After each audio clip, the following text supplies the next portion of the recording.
بحمدك واحلل عقدة من لساني يفقهوا قولي. سبحانك لا علم لنا إلا ما علمتنا إنك أنت العليم الحكيم ولا حول ولا قوة إلا بالله العلي العظيم.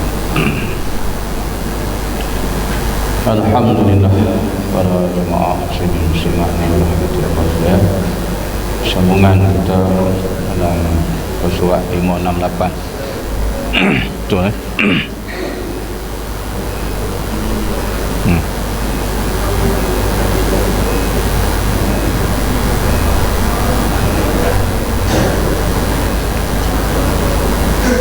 Bismillahirrahmanirrahim. Umar bin Khattab radhiyallahu anhu bertanya kepada Al-Ahnaf bin Qais, siapakah orang yang sangat bodoh? Jawab Al-Ahnaf, orang yang menjual, yakni menukar akhirat dengan dunianya, yakni orang yang mengorbankan akhirat untuk mendapatkan dunia. Jadi kita sambung bab melakukan zalim ataupun inayah. Jadi kata Umar bertanya kepada Al-Ahnaf bin Qais, salah seorang dari sahabat-sahabat Rasulullah. Maka ditanya, siapakah orang yang sangat bodoh? Maka jawab Al-Ahnaf, orang yang menjual, yang menukar akhirat dengan dunianya, dan orang yang mengorbankan akhirat untuk mendapatkan dunia. Jadi di dalam hadis, tuan tengok di dalam hadis 40 peristiwa di akhir zaman. Di sana ada dikumpulkan di antara hadis menyatakan bahawa dunia di akhir zaman, manusia ataupun kita orang-orang yang mengaku Islam sanggup menjual agama ditukarkan dengan dunia dengan harga yang murah. Ini di antara tanda-tanda yang disebut yang akan berlakunya kiamat di akhir zaman tu, ialah orang menukarkan agama, dijual, ditukar ganti dengan nilai dunia yang amat rendah. Dan mereka sanggup melakukan perkara demikian dan dikorbankan sebagaimana kata Ahnaf, maka mereka mengorbankan akhirat untuk mendapatkan dunia semata-mata. Jadi inilah yang berlaku kepada kita yang Nabi sebut di akhir zaman, terutama di kalangan-kalangan orang-orang yang ahli ilmu, di kalangan para alim ulama, yang mereka ni bukanlah di kalangan orang yang dianggap golongan yang tidak reti, tetapi mereka faham dan reti dengan agama dan hukum hakam, tapi kerana dunia, kerana kedudukan dan mungkin apa juga yang diinginkan, maka mereka mengambil dunia lalu dijual, digantikan akhirat tadi ataupun agama diambil dunia dengan nilai harga yang murah. Inilah yang berlaku kepada kita, tuan-tuan, yang kadang-kalanya di antara masyarakat kita yang kurang ilmu pun boleh bertanya. Dia kata, kenapa jadi macam tu?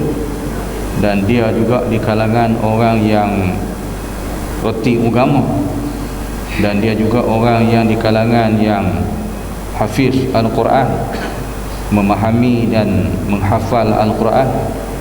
Jadi inilah perkara yang berlaku. Maka disebut oleh Al-Ahnaf bila ditanya oleh Sayyidina Umar, jadi orang yang bodoh, orang yang sanggup menjual, menukar gantikan akhirat dengan dunia dengan nilai nisbah yang amat rendah dan murah. Dan mereka kadang-kalanya diperalatkan oleh golongan-golongan yang ahli dunia, dan mereka terperangkap dan mereka pun menjual akan ilmu agama dia, diperdagangkan untuk dunia semata-mata.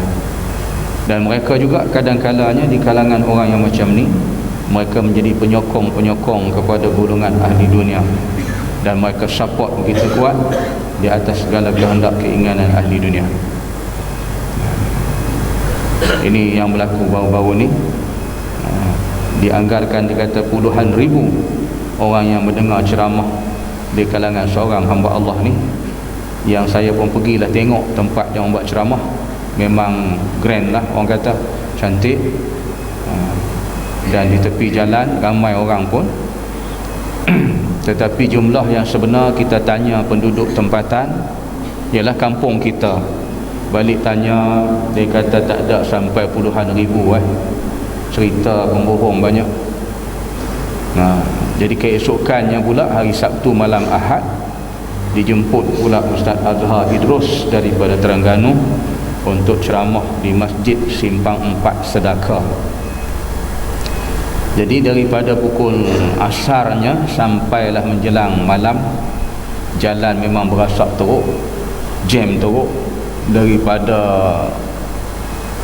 permulaan pekan Ian sehinggalah mencecah ke tempat ceramah di Masjid Sedakah.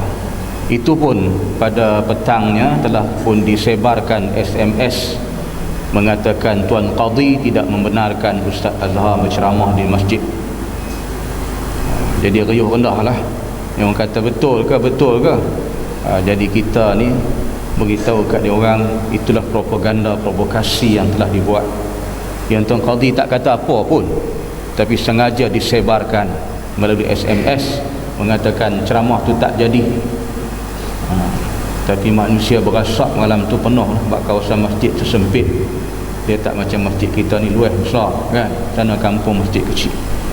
Tetapi itulah, dijangkakan malam tu memang puluhan ribu di kalangan masyarakat turun untuk mendengar pidato dan ceramah yang disampaikan oleh pendakwah daripada Terengganu Ustaz Azhar Idrus, penutup ceramah pada malam minggu. Jadi itulah kita tuan. Mereka di kalangan ahli dunia ni sanggup diperalatkan, diperdagangkan, lalu mereka menerima hadiah, sumbangan dan sebagainya, lalu mereka jualkan dunia dengan harga yang akhirat, dijual dengan dunia dengan harga nisbah yang murah. Tetapi itulah yang disebut mereka-mereka ini orang yang menukarkan akhirat dengan dunia, adalah orang yang mengorbankan akhirat untuk mendapat dunia.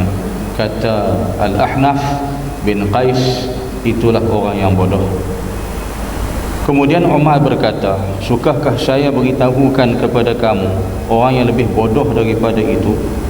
Maka jawabnya, baiklah wahai Amirul Mukminin. Umar berkata, iaitu orang yang menjual, menukar akhiratnya untuk keuntungan, kepentingan orang lain. Jadi Sayyidina Umar tambah, dia kata, maukah aku mengkhabarkan kepada kamu orang yang lebih bodoh daripada itu? Maka kata Ahnaf, ya. Maka kata Umar, iaitulah orang yang menjual, menukar akhirat untuk keuntungan, kepentingan orang lain. Inilah yang berlaku tuan. Mereka sanggup menjadi tukang karut. Kalau kita sebut dalam istilah DK Barat, menjadi tukang karut. Menjadi tukang karut kepada orang-orang ahli dunia ni untuk menyatakan cerita-cerita karut dan menguntungkan ahli dunia. Yang mereka ni pula di kalangan orang reti agama. Ini jadi masalah. Dia reti agama, dia faham agama, tapi sanggup menjadi tukang karut untuk mencerita-cerita karut yang dalam keadaannya konon-kononnya itulah keadaan yang benar yang berlaku. Jadi akhirnya cerita karut ni berkembang jadi bertambah karut. Maka pembohongan berlaku. Itu dikata puluhan ribu yang datang mendengar, padahal tak sampai puluhan ribu. Beratus orang sahaja yang datang mendengarnya. Buat-buat dalam pekan, dekat dengan rumah Cina, dalam kawasan Cina, tepi pekan. Orang Melayu duduk di dalam kampung, dia tak duduk kawasan pekan. Jadi berapa sangatlah manusia yang boleh keluar ketika itu. Jadi itu sambutan beratus orang sahaja, tapi disebut puluhan ribu. Inilah selalu yang digembar-gemburkan, yang mereka ni nak menguntungkan orang-orang yang ada kepentingan di atas dunia. Ini kata Umar paling bodoh daripada orang yang tadi. Kemudian Ali bin Abi Talib radhiyallahu an berkata pula, saya tidak pernah berbuat baik ataupun buruk kepada lain orang, sebab Allah Ta'ala berfirman di dalam Al-Quran, sesiapa yang berbuat kejahatan maka ia akan ditanggung sendiri akibatnya. Maka jika saya berbuat baik kepada orang, berarti telah berbuat baik pada diri aku sendiri. Sebaliknya, jika saya berbuat kejahatan kepada orang, berarti telah jahat kepada diri aku sendiri. Ini kata Ali bin Abi Talib, ya. Dia kata dia tidak pernah berbuat baik atau buruk kepada orang lain, sebab bergantung kepada firman Allah, sesiapa yang berbuat kejahatan maka akan ditanggung sendiri akibatnya. Jadi kita bila buat kesalahan, buat dosa, kita yang akan tanggung. Bukan sebagaimana fahaman di kalangan ahli orang Kristian, dia buat dosa, padri boleh ampunkan, ya? Itu cara faham dia. Dia kata bila buat dosa, padri boleh ampunkan. Sebab tu Aisyah, anak Tuan Haji Bukhari, terperangkap dalam isu ini, yang mana pasangan dia kata, kita dah melakukan kesalahan, mereka dah melakukan persetubuhan haram. Lalu dia kata, kalau ikut undang-undang Islam, kamu kena denda. Sabit undang-undang Islam, kamu kena sebat. Jadi dia banyaklah dia duk sebut kepada Aisyah ni. Sebab saya dengar cerita daripada bapaknya Tuan Haji Bukhari sendiri. Ketika tu saya kena tazkirah di Masjid Jami' di tepi sungai Kuala Lumpur. Bertemu dengan bapa dia Tuan Haji Bukhari. Jadi dia ceritalah maklumat-maklumat tu. Jadi anak dia diperangkap macam tu. Akhirnya kata pasangan dia, caranya kita kena pergi jumpa padri, dia boleh ampunkan dosa kamu. Jadi dia kata macam tu. Jadi anak dia pun ikut. Sampai ke hari ni tak timbul lagi dah di mana Aisyah tu berada. Jadi dia pergi jumpa padri, padri boleh ampunkan dosa dia. Dalam Islam, Allah tidak akan boleh mengampunkan bagi dosa orang lain, dan tiap dosa yang dibuat, mereka yang akan tanggung sendiri. Yang boleh mengampunkan dosa kita, Allah Subhanahu wa ta'ala. Dan orang yang buat jahat, buat kesalahan, dia akan tanggung di atas kesalahan dan kejahatan yang dilakukan. Apa juga ketika mana kita dibangkitkan di hari akhirat besok. Jadi itulah dalam hukum dalam Islam yang menentukan pengampunan dan menerima ampun adalah Allah Subhanahu wa ta'ala. Siapa yang buat jahat, dia akan tanggung sendiri di atas kejahatan dia, ya? Orang lain tak boleh tanggung. Dunia ni mungkin bolehlah kita nak katakan bahawa sebenarnya kejahatan kita disembunyikan, ataupun kita suruh orang lain buat, kita sembunyi tangan, kan? Kita baling batu, kita sembunyi tangan. Dunia mungkin kita lepas, di akhirat kita tidak akan lepas. Allah memerintahkan malaikat yang sentiasa taat dan patuh, maka mereka mencatat di atas apa yang telah dilakukan oleh kita, dan akan dibuka catatan amal ini di hadapan Allah Subhanahu wa ta'ala. Maka kita akan dipanggil dan akan dihadap, dibicara di mahkamah Allah Rabbul Jalil. Di sanalah tempat kita menerima balasan. Jadi sebab tu kata Sayyidina Ali, aku tidak pernah buat baik atau buruk kepada orang lain, sebab Allah Ta'ala menyatakan gitu. Jadi maka siapa yang berbuat kejahatan akan ditanggung sendiri akibatnya. Jadi dia kata, maka jika saya berbuat baik kepada seorang, begitu telah buat baik pada diri aku sendiri. Baliknya, jika saya buat jahat kepada seseorang, maka telah berlakulah kejahatan pada diri aku sendiri. Itu yang difahamkan oleh Sayyidina Ali. Dia buat baik dekat orang, bermakna dia kata dia buat baik pada diri dia sendiri. Kalau dia buat jahat dekat orang juga, bermakna jahat pada diri dia sendiri. Kenapa dia kata gitu? Sebab bila kita buat baik, balasan baik itu Allah akan balas pada kita. Keuntungan pada kita. Sebanyaknya kita buat baik, lagi banyak kita dapat kebaikan. Bukan siapa nak untung, kita yang untung. Buat jahat serupa juga. Lagi banyak jahat kita buat, lagi jahat kita yang akan tanggung. Sebab tu Sayyidina Ali sebut gitu. Yang kita dah faham pula, oh dia tak buat baik kat orang. Tak, dia buat baik tu untuk diri dia. Allah akan memberi ganjaran pahala kebaikan di atas yang kita buat. Bila kita buat jahat kat orang, Allah akan balas kejahatan sebanyak mana yang kita buat. فَمَنْ يَعْمَلْ مِثْقَالَ ذَرَّةٍ خَيْرًا يَرَهُ وَمَنْ يَعْمَلْ مِثْقَالَ ذَرَّةٍ شَرًّا يَرَهُ. Itu jaminan Allah, walaupun sebesar zarah. Ulama menyatakan dalam tafsir, sebesar zarah ni sebah yang paling kecil. Kalau kata kuman tu lebih kecil daripada kuman, lebih halus daripada kuman zarah, maka itu pun Allah akan balas. Jika baik, Allah akan balas dengan kebaikan. Jika jahat, Allah akan balas dengan kejahatan. Tidak akan boleh terhapus begitu sahaja. Jadi ini yang kita kena ingat dalam kehidupan kita. Janganlah kita sanggup melakukan kezaliman, menginayakan diri kita sendiri, jangan. Dan menginayakan orang lain pun jangan. Allah Ta'ala tegur. Kata Abu Lais lagi, meriwayatkan pula dengan sanad daripada Abu Sa'id Al-Khudri. Ini seorang dari sahabat Nabi yang merawikan hadis. Ini Abu Sa'id Al-Khudri. Ada seorang dari sahabat Muhajirin berhajat kepada Nabi SAW dan ingin berjumpa dengan Nabi SAW secara bersendirian untuk mengutarakan hajatnya. Sedangkan Nabi SAW waktu itu di Basba' yang mengatur tentera, dan biasa dikelilingi waktu malam dan kembali di waktu subuh untuk sembahyang subuh. Maka bertepatan pada malam itu, tertahan sehingga pagi.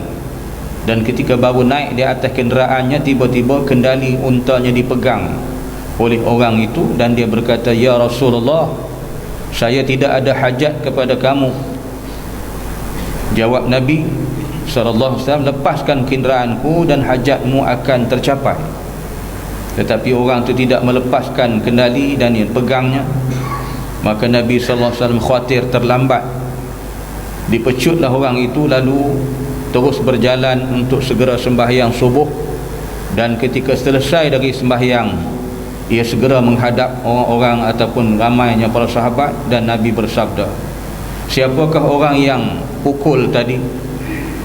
Diulangi lagi panggilan itu, ditambah, "Jika ada, hendaklah berdiri." Maka berdirilah orang itu sambil berkata, dengan Nabi disebut a'udzubillah, summa bi rasulihi.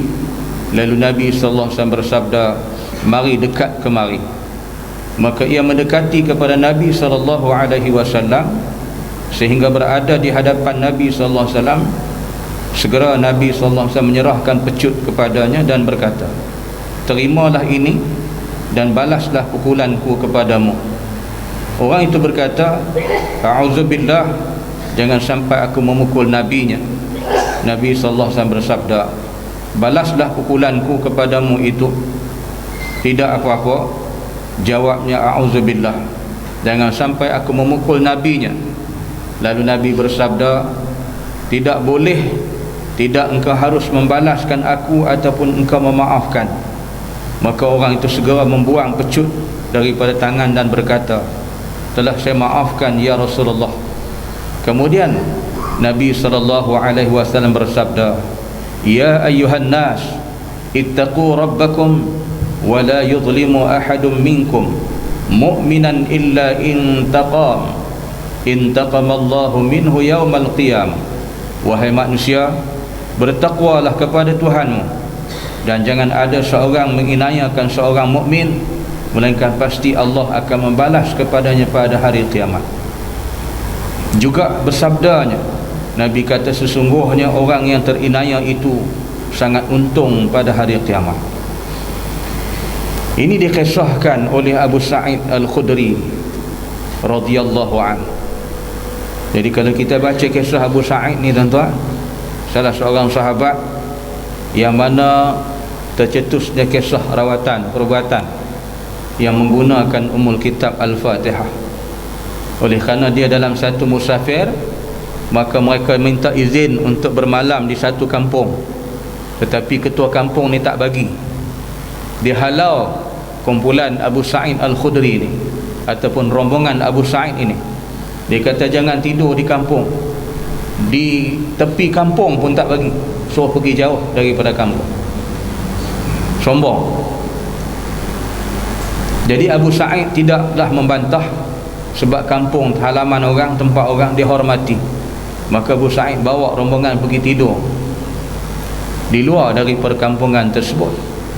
Di waktu malam, ketika itulah tiba-tiba dikejutkan seorang datang bertanya, wahai tuan-tuan, di antara tuan-tuan siapa yang boleh berubat? Tiba-tiba Abu Sa'id bingkas bangun. Dia kata, aku boleh. Kenapa? Dia kata, ketua kampung kami disengat oleh kalajengking. Disengat oleh kalajengking. Maka Abu Sa'id pun tolong pergi. Tapi dalam keadaan itu Abu Sa'id minta, jika sembuh dengan izin Allah, dia minta dihadiahkan 70 ekor kambing. Orang kalau sakit ni, takut mati, minta 700 ke 7,000 pun dia bagi. Jangan mati sudah. Maka Abu Sa'id pun membacakan Al-Fatihah Ummul Kitab pada airnya, lalu dititiskan tempat tu. Maka dengan izin Allah, hamba Allah tersedar, boleh bangun. Maka diberikanlah hadiah. Maka sekembalinya Abu Sa'id daripada musafir, terus berjumpa dengan Nabi SAW. Berbeza dengan kita tu. Kita kalau balik jauh-jauh, jumpa bini dulu. Abu Sa'id tak, memang dia rindu keluarga, tapi lebih rindu kepada Nabi SAW. Terus berjumpa dengan Nabi, cerita hal masalah berlaku. Rasulullah bertanya kepada dia, siapa aja? Dia kata, aku berpegang keyakinan kuat dengan Nabi utusan Allah Subhanahu wa ta'ala. Aku yakin dengan Al-Quran yang diturunkan oleh Allah kepadamu wahai Muhammad sebagai Rasul Allah. Maka Nabi mengizinkan. Itulah kelebihan Ummul Kitab yang dibaca sebagai satu kaedah alternatif rawatan. Maka dikaji pula oleh ahli-ahli saintis yang ada pada kini, yang dulu mungkin sudah dikaji. Dia kata apabila Al-Quran dibaca dalam air ni, dia menggerakkan molekul-molekul air dan mengembangkan dalam air. Maka bila masuk dalam badan manusia, satu kaedah cahaya alternatif yang memberi kesegaran kepada tubuh manusia dan memberikan satu hikmah penyembuhan. Itulah kebesaran Al-Quran, Kitabullah, yang merupakan mukjizat Allah Subhanahu wa ta'ala. Maka Nabi mengizinkan. Cuma Nabi kata lain kali jangan minta hadiah, jika diberi kita terima. Itulah kaedah kita dalam rawatan ya. Kita menolong, membantu, maka kita tidak meletakkan nilai harganya, maka dia bagi, kita terima sebagai hadiah. Jadi gitulah kisah Abu Sa'id Al-Khudri ini, yang masyhur dalam kisah ini. Dalam kisah ditafsirkan dalam Samudra Al-Fatihah. Kalau kita buka dalam tafsir Ibnu Katsir pun dicerita macam tu. Keseluruhan tafsir menceritakan kehebatan Ummul Kitab surah Al-Fatihah. Jadi sidang hadirin, hadirat sekalian, jadi apabila Abu Sa'id ini menceritakan satu hari ada seorang sahabat daripada Muhajirin yang nak berhajat sangat nak berjumpa dengan Nabi. Dan ketika Nabi sedang menyusun, mengatur bala tentera nak pergi perang, jadi Nabi duk susun, duk atur, duk sibuk ni, dia mari nak jumpa.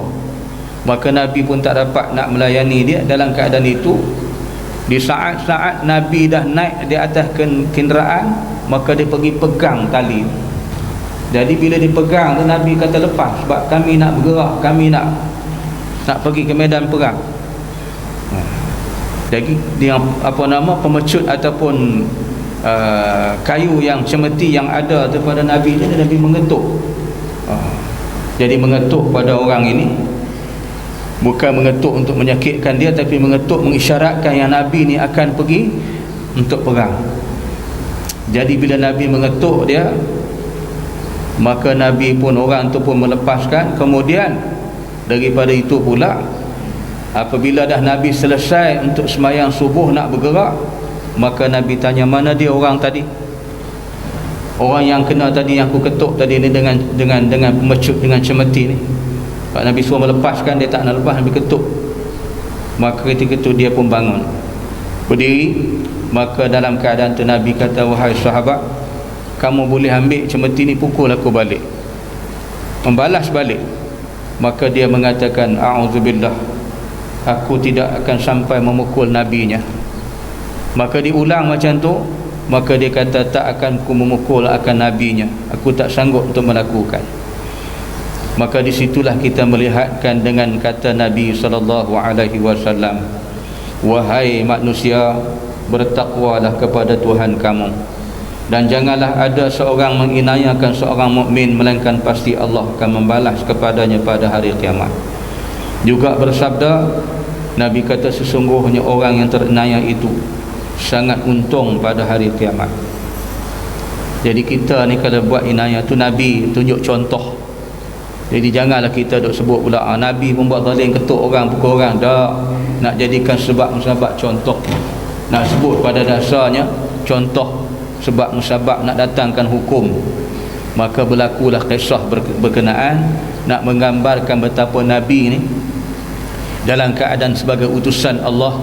Nabi tidak sombong, Nabi tidak rasa besar diri, Nabi memohon maaf di atas apa yang berlaku tadi, Nabi minta dibalas balik.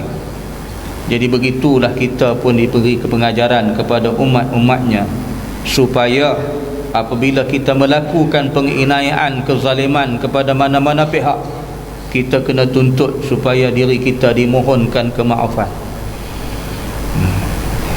minta maaf balik. Dan kita jangan panjangkan lagi peristiwa itu ataupun kes ini, dapat diselesaikan dengan sebaik mungkin. Dan kalaulah kita juga telah melakukan penginayaan kepada orang lain ni, bermakna sesungguhnya di akhirat kita akan mendapat kerugian. Dan orang yang terinayah itu pula untung di hari akhirat. Jadi gitu, kita yang buat inayah ni kita rugi, orang yang diinayahkan oleh kita mendapat keuntungan di hari akhirat. Jadi waktu kita apabila terutamanya orang dah mati, tak perlulah kita nak buat provokasi, nak sebut, nak cerita benda hak pelik-pelik. Tapi berlaku digantung kaki, tak ada dua belah, bubuh cat merah membayangkan penghinaan kepada almarhum Tan Sri. Ni berlaku tuan. Siapa punya kerja tak tahulah. Jadi dalam ni pihak keluarganya tetap akan mengambil tindakan mahkamah. Kita duk sebut benda-benda yang dia berlaku kena gerak kaki, kencing manis, bukan masalah gula, masalah penyakit dia dah lama dah. Penyakit kencing manis ni, penyakit kencing manis bukan bersabit makan gula. Tu saya kata dah kuliah saya yang telah lepas, bahawasanya bukan disabitkan masalah gula, masalah keseimbangan dalam badan kita dengan pemakanan kita tak stabil. Maka jadilah masalah ketahanan daya pada badan manusia tak mampu nak menampung, maka berlakulah masalah kencing manis, darah tinggi ni. Tapi mereka memperolok-olokkan dan diperlekeh-lekehkan hamba Allah yang telah kembali ke rahmatullah, dibuat provokasi macam tu semata-mata nak mencari keuntungan dan kemenangan dalam pilihan raya kecil yang tu saja. Inilah manusia tuan ni, dia tak fikir perkara-perkara ni, dia ingat seronok atas dunia, tetapi di akhirat besok kita akan menanggung azab sengsara di atas perbuatan kita. Jadi sebab tu kita ni kena minta maaf balik. Sebab kita buat inayah kepada orang, Allah akan menginayahkan kita di hari akhirat besok. Jika kita memohon kemaafan, maka orang yang dimohonkan pula memaafkan kesalahan. Sebab tu kata Nabi, sesungguhnya orang yang terinayah itu sangat untunglah pada hari kiamat nanti. Kita buat inayah ke orang, orang tu untung di akhirat tu, kita akan rugi di hari akhirat. Ingat, tiap-tiap penginayaan yang dilakukan akan dibalas dengan penginayaan.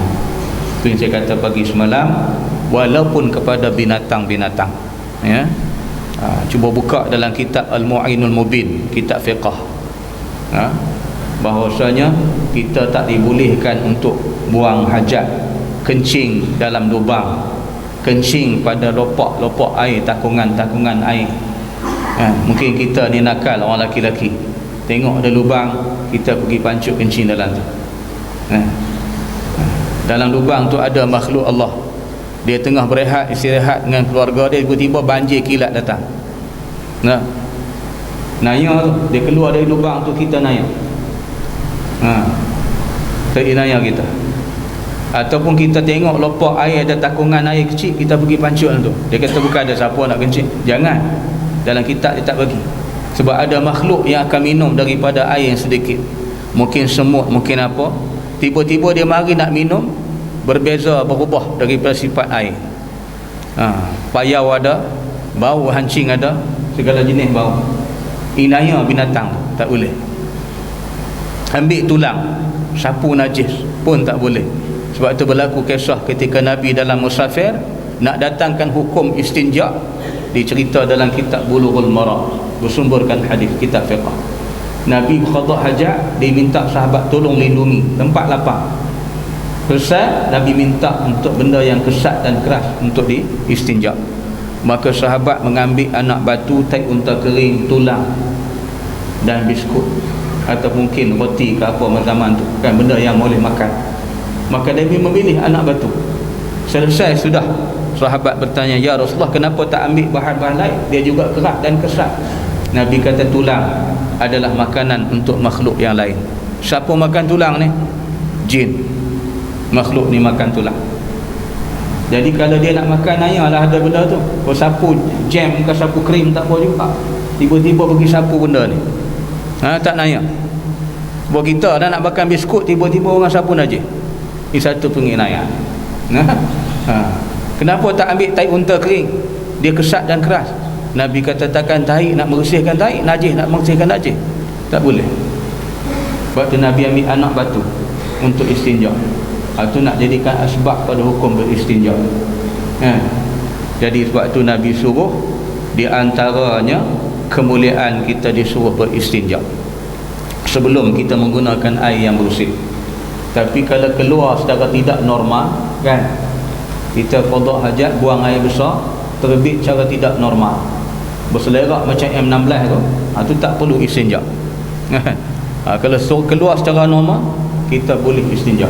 Itu dirujuk dalam bab istinja dalam kitab-kitab fiqh. Jadi perkara inaya akan binatang tak boleh. Pada kediaman dia, tempat dia duduk, mana-mana pun tak boleh. Dan tak boleh kita qada hajat di tempat laluan, lalu lalang jalan orang. Ini semua inaya.